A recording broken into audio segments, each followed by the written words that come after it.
इसके पहले मैथ्स 2 में हमारा जो 7वां चैप्टर चल रहा है उसमें 4 प्रश्न हम लोग कर चुके हैं। अब हम लोग 5वां प्रश्न करने चलेंगे। तो 5वें प्रश्न को ध्यान से देखिए।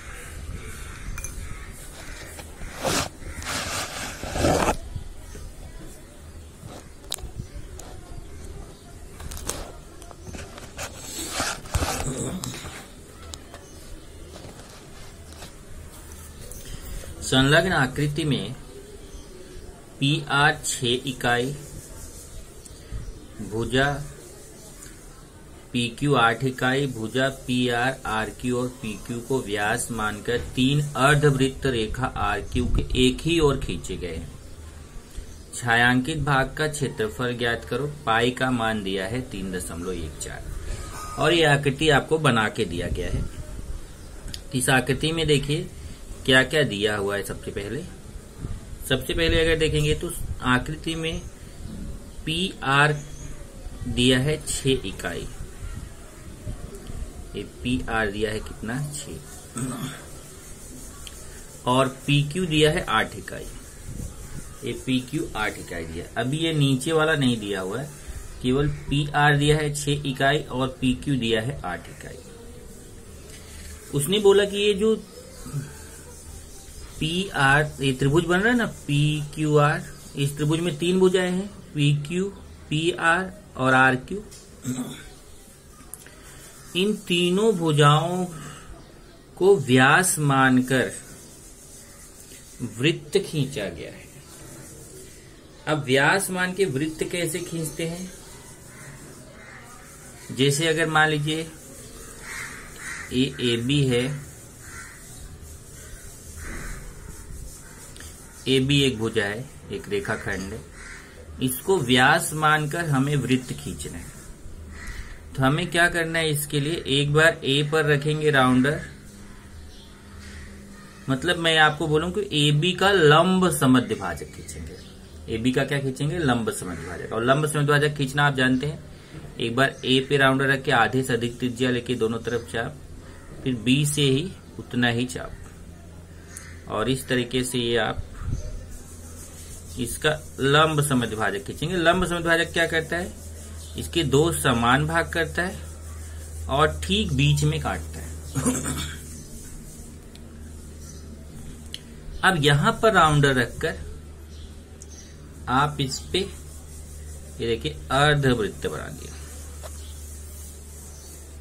यहां इसको केंद्र मान लिया O, और O पे रख के OA के बराबर त्रिज्या ले लिया और एक अर्धवृत्त बना दिया। आप चाहें तो ये पूरा वृत्त भी बना सकते हैं। यहां पे देखिए वही काम किया गया है। एक बार PR को व्यास मानकर एक अर्धवृत्त बनाया गया है, फिर PQ भुजा को व्यास मानकर ये दूसरा अर्धवृत्त बनाया गया है, और फिर RQ भुजा को व्यास मानकर ये तीसरा अर्धवृत्त बनाया गया है। तो ये एक अर्धवृत्त PR को व्यास मान के, PQ को व्यास मान के ये दूसरा अर्धवृत्त, और RQ को व्यास मान के ये तीसरा अर्धवृत्त। अब उसने बोला ये जो डॉट डॉट डॉट आपको दिख रहा है, जो छायांकित भाग दिख रहा है, इधर छायांकित दिख रहा है, इधर ये डॉटेड भाग, ये छायांकित भाग का हमें क्षेत्रफल निकालना है। जबकि उसने PR का मान दिया है 6 और PQ का मान दिया है 8। तो अब चलते हैं अगला गुणधर्म, जिसको इन्होंने बोला है व्यास का गुणधर्म। तो चाहे इसको व्यास का गुणधर्म कहो, या फिर इसकी जगह मैं आपको बोलूंगा आप ऐसे भी लिख सकते हो, अर्धवृत्त में बना कोण। अर्धवृत्त में बना कोण ये क्या होता है? अगर मान लीजिए कि एक ये वृत्त है, अगर इसमें मैं व्यास खींच दूं, ये व्यास हो गया, ये व्यास वृत्त को आधा कर देता है, ये अर्धवृत्त हो गया। और इस अर्धवृत्त में आप कहीं पे भी कोण बनाओगे इस व्यास के द्वारा, ये हमेशा समकोण होता है। प्रमेय क्या है? अर्धवृत्त में बना कोण समकोण होता है। मतलब इधर अर्धवृत्त में आप यहां यहां यहां देखिए, इधर परिधि पे कहीं पे भी लो, चाहे आप इस तरफ भी ले सकते हैं, इधर देखिए इस तरफ भी लीजिए, कहीं पे भी लेंगे, यहां लीजिए, कहीं पे भी लेंगे, अगर अर्धवृत्त में वो कोण है, अगर व्यास द्वारा बन रहा है अर्धवृत्त में, ये देखिए इधर भी ले सकते, कहीं पे भी आप लेंगे हमेशा कोण समकोण बनेगा। तो अर्धवृत्त में बना कोण क्या होता है? समकोण होता है, 90 अंश होता है। तो ये नियम पहले यहाँ पे, जिसको इसने व्यास का गुणधर्म बोला है, तो आप इसको चाहे तो ऐसे लिख सकते हो, अर्धवृत्त में बना कोण समकोण होता है। इधर देखिए RQ व्यास मानकर ये अर्धवृत्त बनाया गया है, और इसी व्यास द्वारा देखिए अर्धवृत्त में एक कोण बन रहा है, कोण RPQ। तो कोण RPQ कितने अंश होगा? 90 अंश होगा, क्योंकि अर्धवृत्त में बना कोण क्या होता है? समकोण होता है। तो वही लिखा है, कोण RPQ समकोण है, इसलिए त्रिभुज RPQ समकोण त्रिभुज है व्यास के गुणधर्म से। तो अब यहाँ पे आप पाइथागोरस प्रमेय लगाकर, ए 6 है ए 8 है, तो पाइथागोरस प्रमेय से आप RQ का मान निकाल सकते हो। तो यहाँ से देखिए पाइथागोरस का प्रमेय लगाया गया है, कर्ण का स्क्वायर बराबर पहली भुजा का स्क्वायर धन दूसरी भुजा का स्क्वायर, उससे हमें RQ का मान 10 पता चल गया।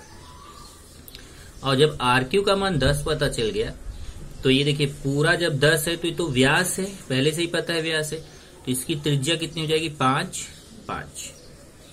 तो त्रिज्या OQ कितनी हो गई? देखिए 5 इकाई। तो त्रिज्या हमें पता चल गई 5। ऐसे ही अब यहाँ पे देखिए इन्होंने निकाला नहीं है, आपको यहाँ पे कुछ लाइन बढ़ा लेना चाहिए, 1-2 लाइन बढ़ाना चाहिए। जैसे यहाँ पे इसको इन्होंने OQ 5 निकाला, आप लिख सकते हैं इसी प्रकार इसमें भी कुछ यहाँ नाम दे दीजिए। और इस वृत्त की त्रिज्या कितनी हो जाएगी? देखिए 6 है तो ये कितनी हो जाएगी? 3। ये पूरा व्यास 6 है, तो इस वाले अर्धवृत्त की त्रिज्या कितनी हो जाएगी? 6 का आधा कितना करेंगे? तो 3 हो जाएगी। ऐसे इधर देखिए ये पूरा 8 है, तो इस वाले अर्धवृत्त की त्रिज्या कितनी हो जाएगी? 8 का आधा करेंगे तो कितना हो जाएगी? 4 हो जाएगी। तो फिर इस वाले अर्धवृत्त की त्रिज्या 3, इस वाले अर्धवृत्त की त्रिज्या 4, और इस वाले अर्धवृत्त की त्रिज्या 5 हो गई। अब हम निकालेंगे तीनों अर्धवृत्तों का क्षेत्रफल। ये देखिए इस वाले अर्धवृत्त का क्षेत्रफल, इस वाले अर्धवृत्त का क्षेत्रफल और इस वाले अर्धवृत्त का क्षेत्रफल, तीनों अर्धवृत्त का क्षेत्रफल निकालेंगे। साथ ही साथ हम एक त्रिभुज का क्षेत्रफल निकालेंगे। तो कितने क्षेत्रफल निकालने जा रहे हैं? 4 क्षेत्रफल। पहले देखिए इन्होंने त्रिभुज का क्षेत्रफल निकाला, तो त्रिभुज RPQ का क्षेत्रफल है 1/2 आधार गुणे ऊंचाई, क्योंकि यहाँ 90 अंश बन रहा है तो यहाँ आधार गुणे ऊंचाई लगा सकते हैं, 1/2 आधार गुणे ऊंचाई। अब 1/2 गुणे आधार कितना हो गया? PQ समझो PQ आधार हो गया, PR ऊंचाई। आप चाहे तो PR को आधार, PQ को ऊंचाई मान सकते हो, उससे कोई फर्क नहीं। तो आधार गुणे ऊंचाई 1/2 आधार गुणे ऊंचाई, 2 से काट के यहाँ पे आ गया कितना? 24। तो 24 वर्ग इकाई। इकाई क्यों लिखा? क्योंकि यहाँ पे सेमी वगैरह नहीं दिया है, इकाई है तो इकाई लिखेंगे। अब आते हैं व्यास RQ पर। ये देखिए व्यास RQ पर बने अर्धवृत्त का क्षेत्रफल। तो वृत्त के क्षेत्रफल का सूत्र क्या होता है? वृत्त के क्षेत्रफल का सूत्र होता है πr²। अब अर्धवृत्त हुआ तो इसमें 2 का भाग दे देंगे, तो ये हो जाएगा अर्धवृत्त का क्षेत्रफल πr²/2, या इसी को आप ऐसे लिख सकते हो 1/2 πr²। यहाँ देखिए क्षेत्रफल क्या हो जाएगा? 1/2 πr²। अब इसने क्या किया है कि जब ये पहला वाला लिया है, तो जैसे अभी इसने सबके लिए कैपिटल R ही यूज किया, तो मैंने क्या किया? पहले वाला एक के लिए R1, एक के लिए R2, एक के लिए R3 यूज कर लिया। तो 1/2 पाई r1 स्क्वायर, 1/2 पाई r2 स्क्वायर, 1/2 पाई r3 स्क्वायर। फिर मान रख दिया 1/2 पाई का मान 3.14 दिया ही है यहाँ पर, और r1 का मान 5, ऐसे दूसरी जगह r2 का मान 4 और r3 का मान 3। तो हमने पहले वृत्त का क्षेत्रफल निकाल लिया ये, और ये दूसरे वृत्त का क्षेत्रफल, अर्धवृत्त का, पहले अर्धवृत्त का क्षेत्रफल, ये दूसरे अर्धवृत्त का क्षेत्रफल, ये तीसरे अर्धवृत्त का, तीनों अर्धवृत्त का क्षेत्रफल निकाल लिया। अब हमें छायांकित भाग का क्षेत्रफल निकालना है। तो छायांकित भाग का क्षेत्रफल देखिए कैसे निकालेंगे, ध्यान से यही चीज अब आपको ध्यान से समझना, बाकी अब इस क्वेश्चन में कुछ नहीं है। अभी हमें ये छायांकित भाग का क्षेत्रफल निकालना, तो यही अगर दिमाग चल गया तो समझो इसमें कुछ नहीं है। कि पहले हम क्या करेंगे, ये अर्धवृत्त, इस वाले अर्धवृत्त का क्षेत्रफल निकालेंगे, ये जो पी आर वाला है इस अर्धवृत्त का क्षेत्रफल, प्लस ये पी क्यू वाले अर्धवृत्त का क्षेत्रफल, प्लस ये त्रिभुज का क्षेत्रफल। इस वाले अर्धवृत्त का क्षेत्रफल, इस वाले अर्धवृत्त का क्षेत्रफल और त्रिभुज का क्षेत्रफल निकाल के तीनों को प्लस कर देंगे। जब ए अर्धवृत्त और त्रिभुज के क्षेत्रफल को प्लस करेंगे तो ये ऊपर का पूरा क्षेत्रफल मिल जाएगा। ये आर क्यू के ऊपर जितना पूरा भाग दिख रहा है पूरा क्षेत्रफल मिल जाएगा, और इस पूरे क्षेत्रफल में से ये जो आर क्यू व्यास वाला अर्धवृत्त है इसके क्षेत्रफल को माइनस कर देंगे। अब ध्यान से यही समझ लो कि जब ये पूरा तीनों निकाला, इस अर्धवृत्त के क्षेत्रफल, इस अर्धवृत्त के क्षेत्रफल और त्रिभुज के क्षेत्रफल को प्लस कर दिया तो ये पूरा क्षेत्रफल मिल गया। इस पूरे क्षेत्रफल में से ए वाला जो नीचे वाला अर्धवृत्त है, ये आर क्यू द्वारा जो अर्धवृत्त बन रहा उसके क्षेत्रफल को हमने क्या कर दिया, माइनस कर दिया, तो ये छायांकित भाग का क्षेत्रफल मिलेगा। यहाँ देखिए वही किया, छायांकित भाग का क्षेत्रफल बराबर व्यास पी क्यू पर बने अर्धवृत्त का क्षेत्रफल प्लस व्यास पी आर पर बने अर्धवृत्त का क्षेत्रफल प्लस त्रिभुज का क्षेत्रफल माइनस व्यास क्यू आर पर बने अर्धवृत्त का क्षेत्रफल। अब बाकी इन तीनों के क्षेत्रफल को प्लस कर लिया और इसके क्षेत्रफल को माइनस कर दिया, तो हमें आंसर आ गया 24 वर्ग इकाई। तो छायांकित भाग का क्षेत्रफल कितना हो गया, 24 वर्ग इकाई। अब हम लेते हैं छठवां प्रश्न। आकृति में रेख पी आर तथा क्यू एस वृत्त के व्यास है। देखिए एक व्यास है पी आर, दूसरा व्यास है क्यू एस। पी आर का मान दिया है 28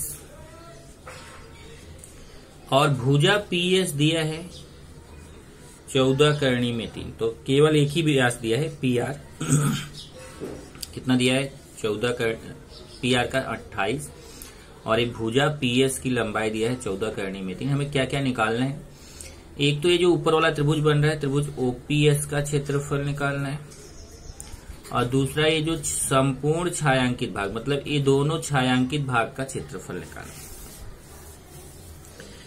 तो इस डायग्राम में थोड़ा सा चेंज इसने किया है।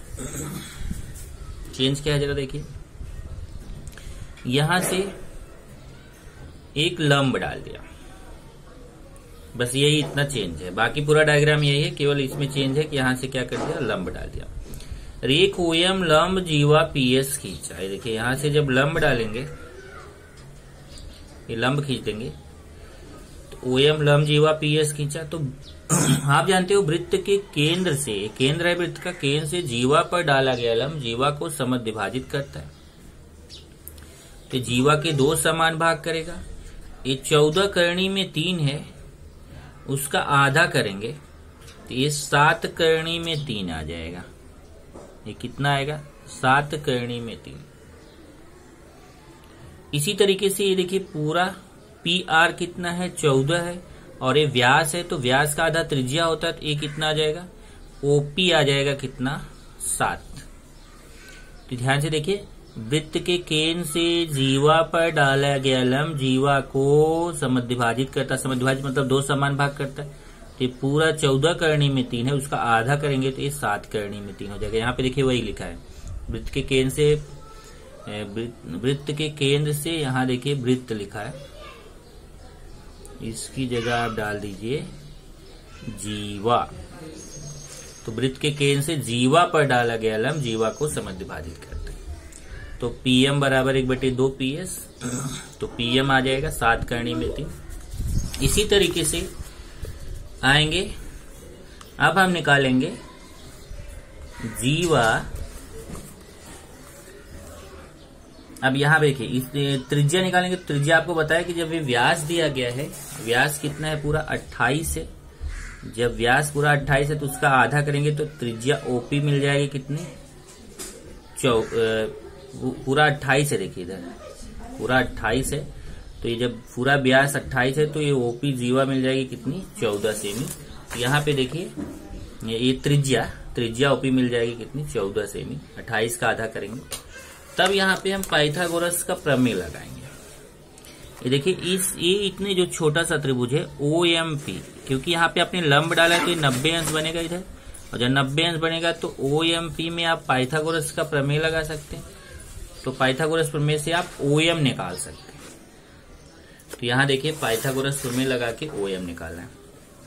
संपूर्ण त्रिभुज OPM में कोण OMP 90 अंश, पाइथागोरस प्रमेय से पाइथागोरस प्रमेय लगा के OM निकाल लिया। OM का मान कितना आ गया, 7।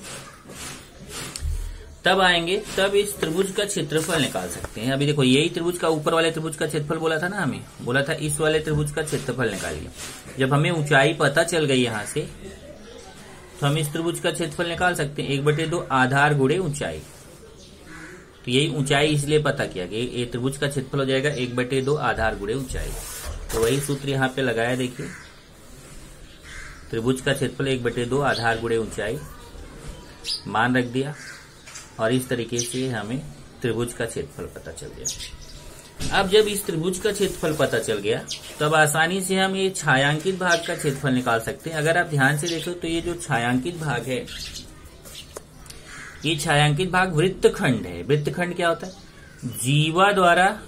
जीवा और चाप के बीच जो भाग कटा होता है उसी को क्या बोलते हैं, वृत्तखंड।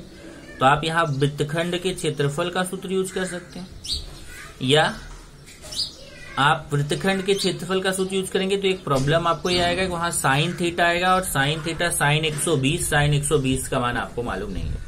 इसलिए आप वृत्तखंड के क्षेत्रफल का यूज न करके आप पहले द्वैत्रिज्य का क्षेत्रफल निकाल लीजिए, और द्वैत्रिज्य के क्षेत्रफल में त्रिभुज के क्षेत्रफल को माइनस कर दीजिए, तो ये छायांकित भाग का क्षेत्रफल मिल जाएगा। यहाँ वही किया है।